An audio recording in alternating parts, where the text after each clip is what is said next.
everyone, and welcome to NATEK Webinar. This session is titled From an On-Site Manager to a Remote Leader, and it is dedicated to the topic of managing remote teams, which became even more important now in 2020. Before the COVID-19 crisis hit, many companies, including NATEK, had already been working towards implementing strategies to enable their teams, often spread geographically across multiple projects, to collaborate and communicate smoothly and efficiently. Now, already several months into the pandemic, the initial shock is over, and we are working towards the so-called new norm. During this webinar, we'll discuss how IT projects and team managers adapted to this new situation and how they got back on track. We'll also talk about what the COVID-19 pandemic has taught us and how to actually stay collaborative in this new situation. We have two speakers with us who will be sharing their insights. Michal, Czub, IT project manager, running projects for a global wealth manager, investment bank, and financial services company founded and based in Switzerland. And Martin Folta, service operations manager from NATEK Košice Delivery Center, responsible for managing several teams. They work in quite a different environment, so their experience and perspectives are quite varied too.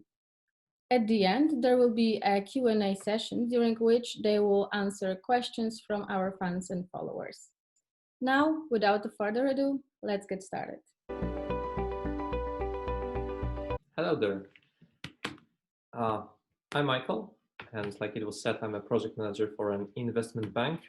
And recently, past 6 months, I have been tasked with streamlining project delivery model for many of our initiatives. So on top of being 50% still involved as an IT project manager, I'm also having a peek at multiple projects run by other project managers and trying to figure out how we can do it in a more consistent way, especially in this new and challenging environment. What I would like to do during this webinar on my side is to give you a framework of 4 areas, 4 points that can lead you to having 4 viewpoints at where your teams are and what changed throughout like last 6 months to how they operate. So you can analyze them and go about it whichever way you want, but you can analyze it just like Sherlock Holmes did all his cases and find a solution that will suit your company, your organization, and your team. The 4 areas will be first the setup, which is physical, things that can be procured, that can be organized by operation teams and delivered to the teams. Second one is the toolset, and in this case, toolset means all the software, so all the applications that can be provided and installed, and all the access rights that can be granted through certain processes. The third one is the skill set, so all the things that can be provided to the team members via training, and that's precisely the area where managers have to shine, because they can help with the first 2, but they should be the one show running, actually the third one, identifying the issues, finding the budget, and making sure that the people get the training they need to find themselves in this new situation with all the new tools that are provided to them. And the last but not least is the mindset, which is something that people can achieve through coaching and mentoring. That's going beyond anything that can be provided easy by physical training and software. That's going beyond that. Okay, so to the first one, to the setup. Like I mentioned, that's something that can be provided by the procurement teams and operations. From things as easy to identify like computers, like desks, like chairs, like maybe a mouse with a wheel, which is quite handy, and we all have all those things in our corporate environment. But also whiteboards, pens, pencils, maybe notebooks, anything like this that is very, very common in a corporate environment and might be missing at home. And that poses a challenge. We have our habits, we have our ways of doing things. And whenever all those things disappear, it poses an issue. And in many cases, all those things actually are available still at the office and can be distributed to anyone who needs that. but there is a problem that in many cases, no one is asking the question. So people are left empty-handed. They don't escalate because they have many worries on their head right now. And at the same time, operation teams are also overloaded with other activities. So there is a problem to show run it again. So I think that probably it's a matter of organizing and actually someone taking ownership of this area. And then there is another layer, the layer that cannot be that easily satisfied. There is a layer of not having a room dedicated to working at home, not having a proper internet connection, not having a ground rules for people at home that are very, very tricky to work out. And maybe you have three kids running all over the place and it just cannot be handled, or you have a noisy neighbor. So in this case, probably it's still worth to identify that. It's very worth to talk to your people and make sure that you understand their situation. And in some cases, you can resolve that. And that's probably the first part of what I mentioned, the list of things that can be resolved, and probably fairly easily. But the second part is something that company either has to accept or has to provide office space for those people, which will be safe and will provide them all the tools and qualities for them to still provide their work. The second point is the tool set. So like I mentioned, all the software components that can be provided and all the access rights can be granted. If you have virtual machines in your company, that everything is configured on this virtual machine, and in this new situation, you just had to provide people access to it, fairly straightforward and good for you. Unfortunately, many companies don't have it this way. In many companies, people have their own laptops where they have a lot of things installed and organized. And now, especially in cloud times, when we have all our repositories for knowledge bases, for task trackers, for anything you can imagine actually being available in this corporate network, it might be quite challenging to connect to it and make sure that in home environment, you're not facing any issues. And frankly speaking, I think we all are not too happy with IT support tickets and IT support workloads and ticketing systems. It takes time, it takes effort. Usually there is some communication overhead and we all have work to do. So in most cases, I would guess that people will go with the minimum that they need to request for and get to perform their job. And there are some good sides to it. We will have a very slim situation where you have only what you need and the tool set is very narrow.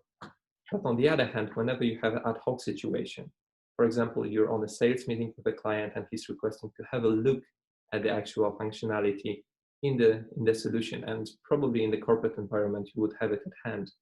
In this new situation, most likely you won't be able to do it and you will have to have another call 2 days from now.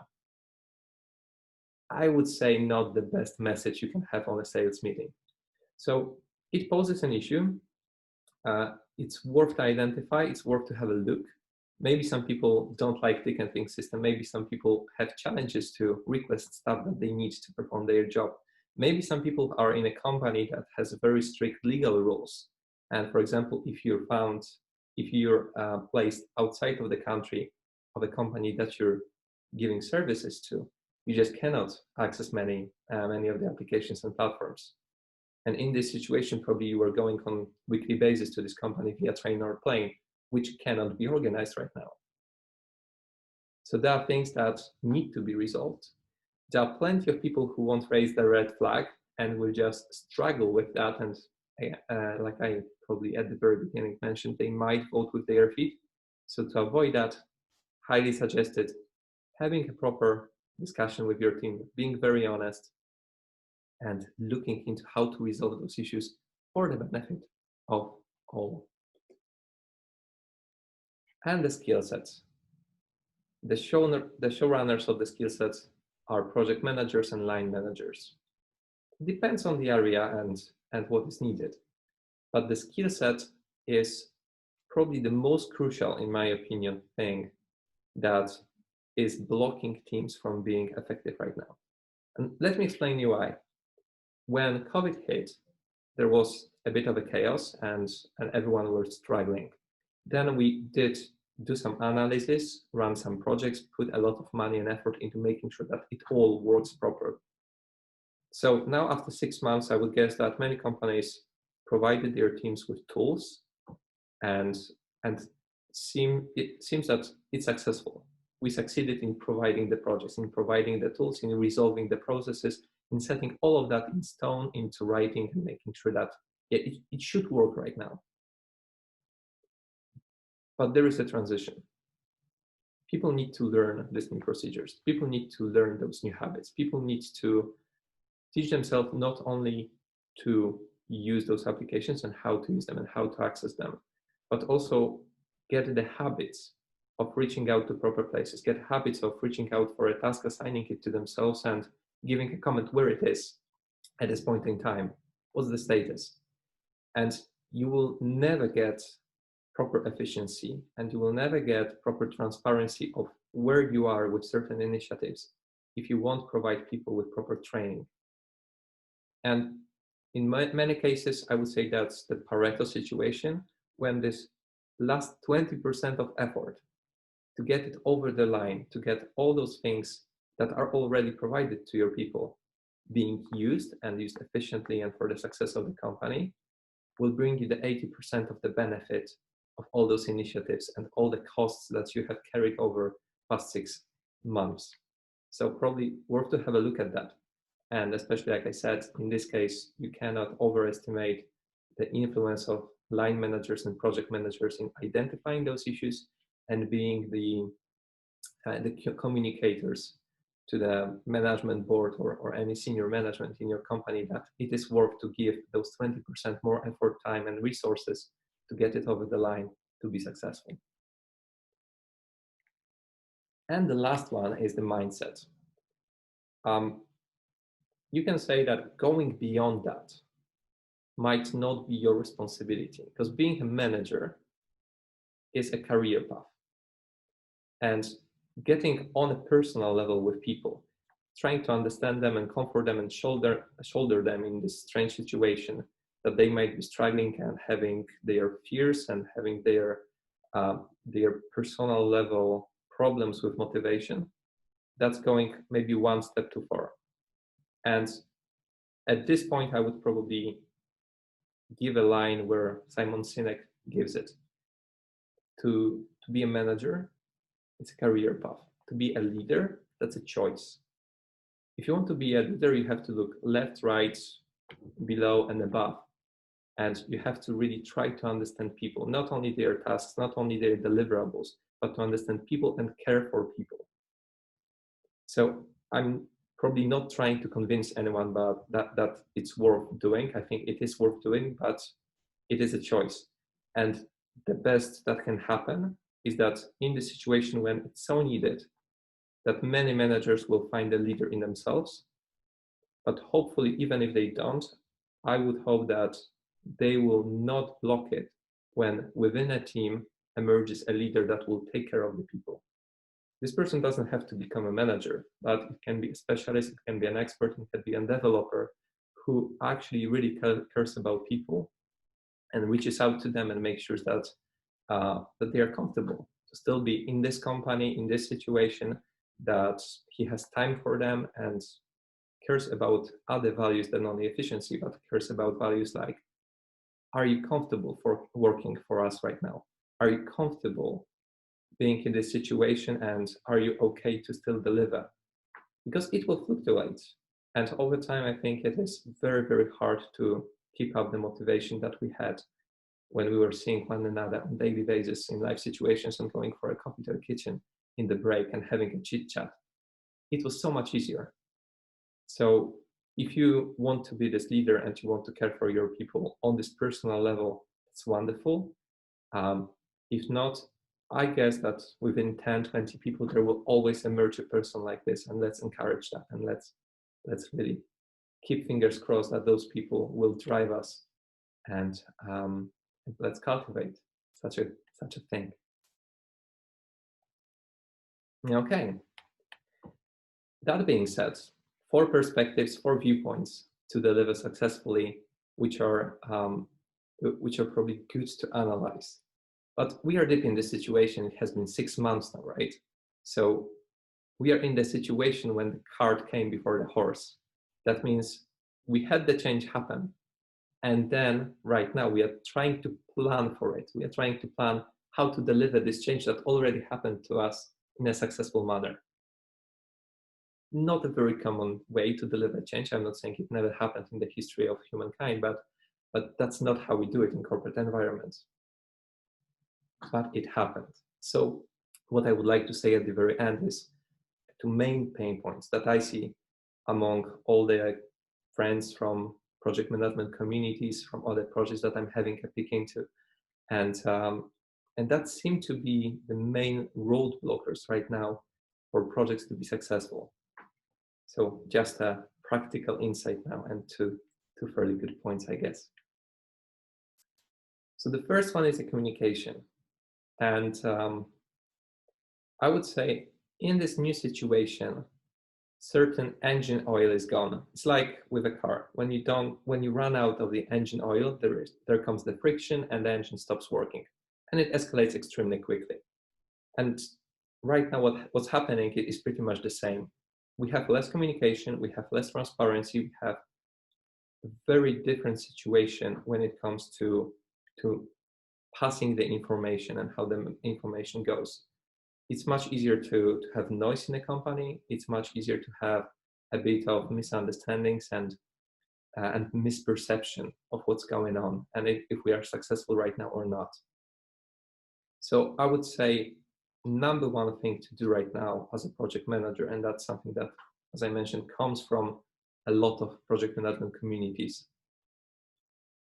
Pay attention to your stakeholders. Analyze them, segment them, find them, and do whatever it takes. Really, go via email, via meetings, do meetings with different groups, via some Confluence pages, OneNote. Honestly, do whatever it takes to provide each stakeholder group with the transparent information on a level they need to make their decisions on, and on a level which is new right now, for them to feel comfortable that they understand just enough about this initiative that they need to, and that they feel comfortable with what's going on. Probably something that cannot be overestimated in a situation that we are in right now. If it helps bring up a RACI model and make it very, very understandable who's responsible, who's accountable, who's to be consulted, who's to be informed. I would say we are in Avengers Endgame mode here, and they repeat it multiple times, do whatever it takes. And for communication, I would say the same, whatever it takes to make it right. Okay, and the last point of my talk, of my part, that's the workload transparency and tasks and definition of them. I would imagine that for most of us, that's something that has been around for like 10 years now, more or less. I would guess that's a market standard. At the same time, probably for most of us, we can fairly easily find a project or initiative that we can say that, yeah, it's a market standard. We all know that. But this and that initiative don't really have it at all. They don't have a task tracker, and they don't have the assigned task. They don't have a clear definition of them. And the people within this project don't have the understanding what's going to happen, what's happening right now, and what they are to deliver. And it is just not acceptable anymore. You will see that within those 6 months that happened right now, pretty much every initiative that failed to do that properly failed to deliver to their time or to their money or to their scope, because there's no more space for not having that. So I would say it is, again, managers' responsibility, both line managers and project managers, to make sure that we have some additional time and some additional frameworks and methods to make sure that people communicate properly. And It is said that a phone call probably is a good communication, a bit better than email.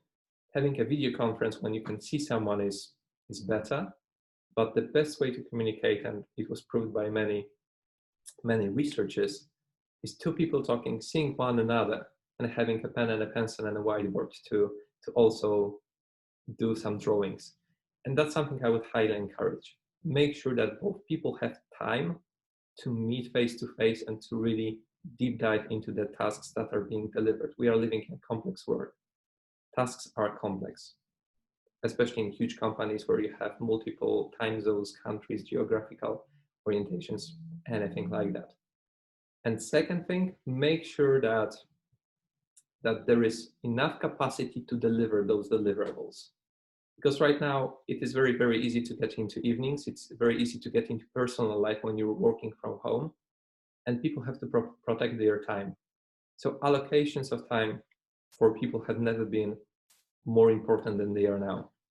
Make sure people have time to meet, analyze, and understand their tasks and have a clear definition of that, what they are supposed to deliver, and make sure that they have time to deliver and hand over their tasks and deliverables.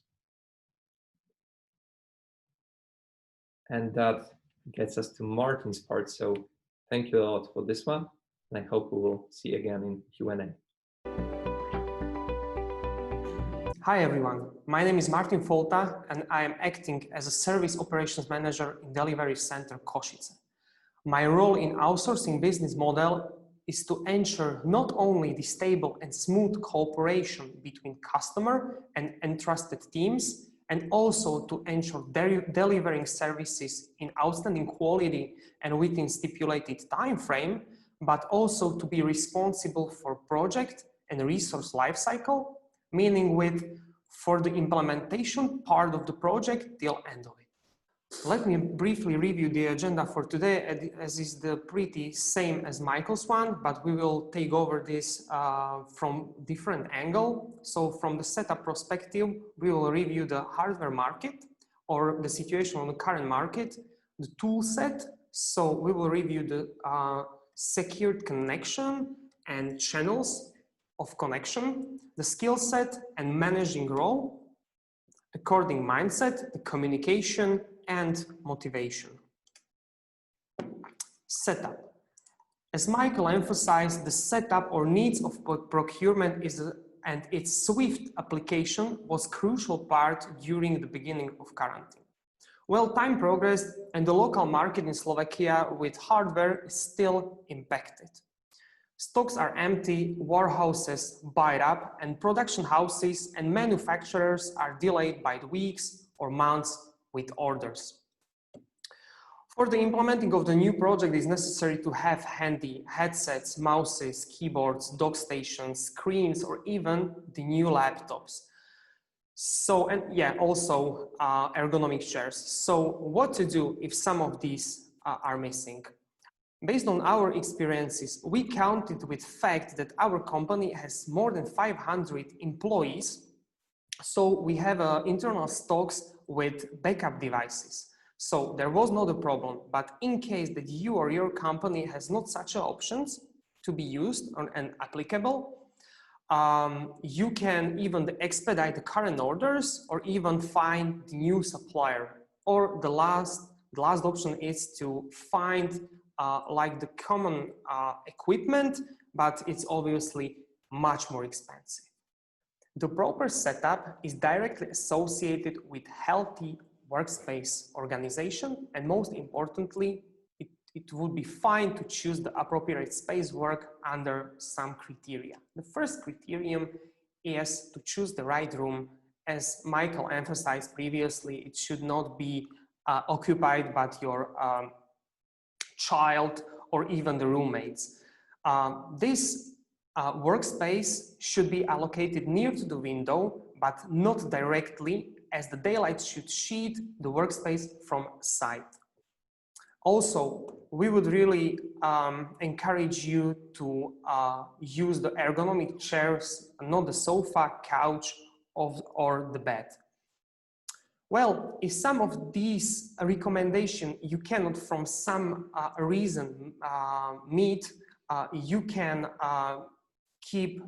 as an employer, you can keep your office open, but under strict precaution measures and monitoring to ensure your employees spend the time in stable and appropriate working environment.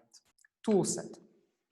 Many worldwide technology leaders, let's talk about Microsoft and its Teams, and Cisco with its WebEx and VPN AnyConnect, realized the necessity of free-to-charge strategy for first 3 to 6 months to give an opportunity to all companies, education institutions, or individuals to use the secured connection with their peers, colleagues, or even friends. These days, the statistics show that their platforms are being downloaded more than 10 times multiplied comparing with April 2019. These communication tools, from manager perspective, has an ability to be paired with your, let's say, Outlook or Office 365 calendar. So you as a manager can easily control your employees' daily schedule, their presence on the meeting, or even the completion of daily tasks.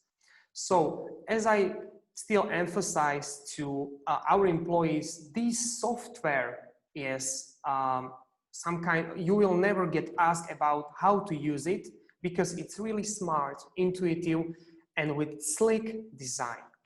Another part is the security. So let's talk about VPN as such. Is the virtual private network, but that is trendy solution these days as a security. Some companies using this VPN solution as a basic security toolset that keep all your packets you are sending and downloading safe across the public network. According to Skillset, the role of the management is to teach and trust teams how to make and create a daily routine. So let me be more focused on the 3 basic topics. So first is to log in and start your working day appropriately at the same time in case you or your employees need to log in later. It's necessary to notify your manager beforehand, because the fact that we are working from home doesn't necessarily mean that everyone can log in and out whenever they can. If you or your employee won't notify the manager beforehand, it might be classified as a serious violent work rules. However, on the other side, this will help us to keep healthy life cycle of the day, and also the standard working day won't be necessarily longer than should be. The second point is to not work at the same room, from the same room when you are sleeping in. If it's not possible, definitely don't work from bed. This habit will keep you fresh and productive during the day and will help you to fall asleep faster in the evening. The last topic is to prepare the plan for a day. Well, it's the standard time management, and you can easily find hundreds of articles online. However, the highlights of this topic is to stay professional and work on work items, check what meetings you have planned for a day and connect them on the time, and also make a list of items you should do during the day or the week and review it regularly. This agenda might be dedicated to team leaders and team coordinators, but do not forget as a manager to walk and review if your teams stick to these rules. Meeting. There is another part. Well, I personally using the icebreakers and at the very beginning to make the meetings attractive for attendees. You can easily ask them for their moods or plan for upcoming weeks, what are their major tasks, and also ask them for their feedback for home offices, if they are missing something or if it's enough comfortable for them. Don't forget to create meeting minutes after each and every single meeting. And also this is good for you as for a manager to prove what has been discussed and what needs to be done during upcoming time period. Mindset. As a leader, I am sure you have a good and effective communication in place so you can direct the outcome of the communication in case we are talking the face-to-face communication, where both of you walking away feeling engaged and inspired, or you feel you made a real connection with someone, or you have been perfectly understood. And vice versa. There is no reason why most of your interactions can be like that. According to motivation, show and repeat company values and vision and emphasize them for what you are fighting for together. Share team spirit and integrity within the team. If it's possible, meet with small groups face-to-face. Let's talk about the team buildings outside of the company or inside of the company, some brainstormings, but you have to stick the precaution measures. Retain attention and loyalty. Personally, you as a manager or downstream, present the results of the company, prepare all hands meeting, tell everyone about their position within company and their necessity. Also, you can mention the greatest milestone they achieved and well, as team or individuals. Also, do not forget to control the productivity. All right, let's briefly think about an opportunity that the current situation brought to us. It's thinking outside of the box. Our company, as many others, has implemented, let's say, old school present system with limited amount of home offices. This model was effective, and I personally believe that from 5 to 7 days of home offices monthly is more than enough, and participation in the office gives our employees the chance and best conditions to brainstorming, share knowledge, show team spirit, and company fellowship that cannot be shared remotely or online. That's what I previously thought. However, the circumstances we have been facing with in recent past has opened our eyes and took our breath for a while, as it changed traditional view to not only to the personal, not only to the professional aspect of the life, but also the personal one. Since we are home, the statistics show that apart of uncontrolled amount of home offices, the productivity, utilization, and workload is without impact in most of the projects. Honestly, none of us was prepared for such a lesson, so each and every one manager has been involved and still is to facing with such an unprecedented situation where quick reactions, non-standard solution, flexibility, and organizational changes are gladly appreciated because these actions can keep company health on track or at least at certain trend. I was really surprised how these changes have been understood and welcomed by employees and management during these implementations. So this gave us the perfect opportunity to take an economic restart as an advantage and, for example, extend our sales team and management team to be aimed more on, as I said, non-standard business solutions, new customers, talent acquisition, service line extensions, and last but not least, to bring more business under our roof to ensure stable, healthy, and perspective environment for each member of our company. This is the last part, but the most important one. Listen. I cannot tell you how many really important people have said that listening is perhaps the number one most important skill that you can develop. Buddha said, and I am paraphrasing, if your mouth is open, you are not listening. Why we are not listening to one another? Number one, we rather talk. When I am talking, I'm in control. I cannot hear anything I'm not interested in. I'm a center of attention. I can boost my own identity. But there is another reason. We get distracted. The average person can speak at up to 225 words per minute, but we can listen at up to 500 words per minute. So our minds are filling in those 275 words. And look, I know it takes effort and energy to actually show that you are paying attention. But if you can't do this, you are just two people shouting out barely related sentences at the same place. You have to listen to one another. Stephen Covey said it very beautifully. Most of us don't listen with the intent to understand. We listen with the intent to reply. Thanks.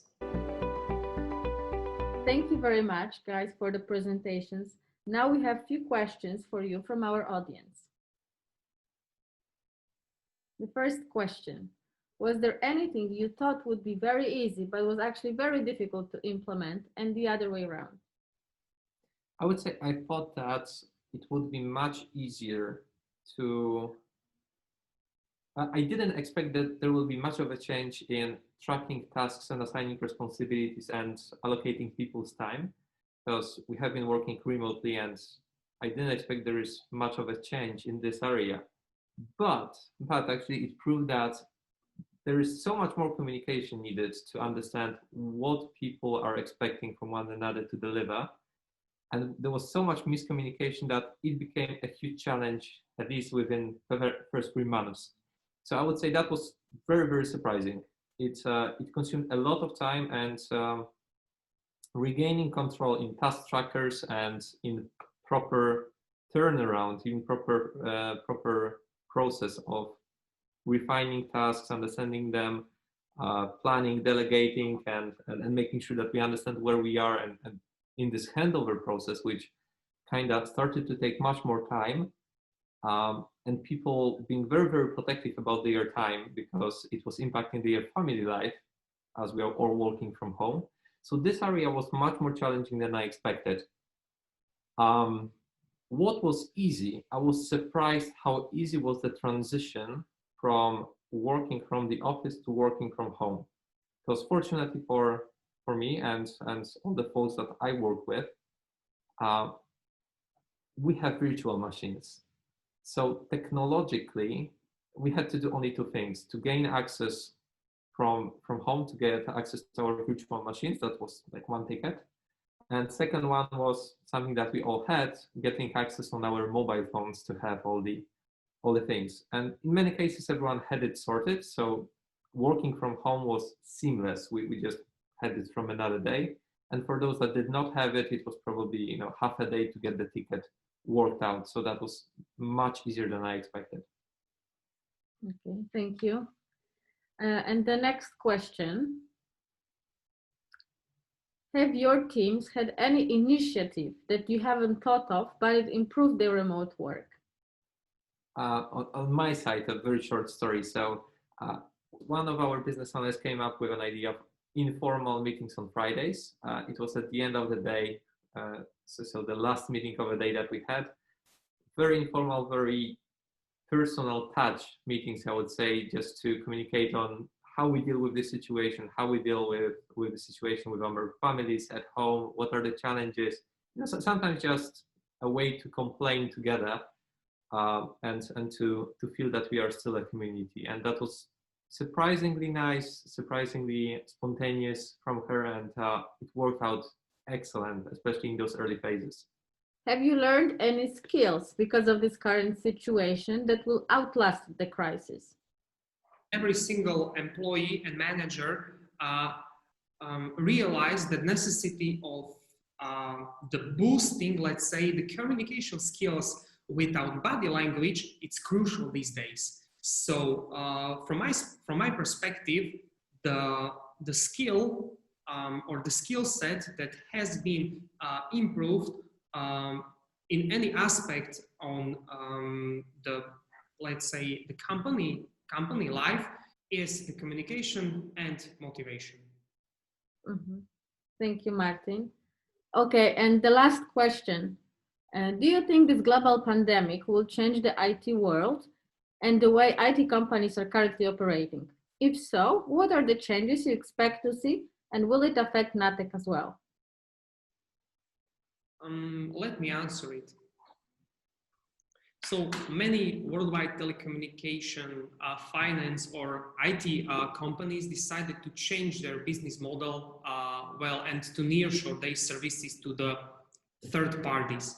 Well, this model can give them space or opportunity to better manage teams, projects, let's say save their costs, and for instance, improve current processes.